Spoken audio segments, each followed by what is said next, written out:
के हमारे तकाल होई गवा यार ऐसा मिला कि बवाल होई गवा। जियरा के हमारे तकाल होई गवा यार ऐसा मिला कि बवाल होई गवा। मारे ऐसा के कान करे साए साए साए।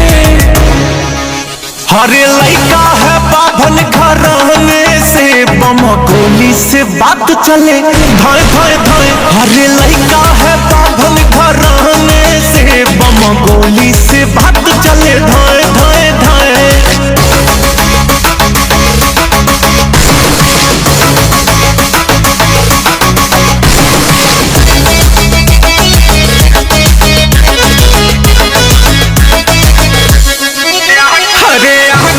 शहर जरे एक कहती में उठा भर सजाए 10 इंच छाती में।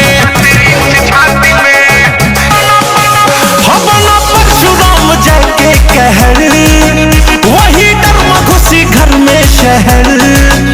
अरे चले जब गर्दा उड़ाए हाय हाय। अरे लड़का है पंडित घराने से बम गोली से बात चले धाए धाए धाए। अरे लड़का है बाभन घराने से बम गोली से बात चले धाए धाए धाए। लड़का है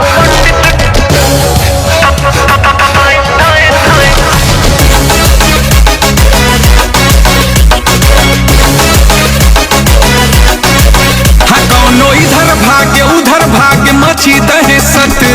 दुश्मन के देखो अंडर पियर गई फट।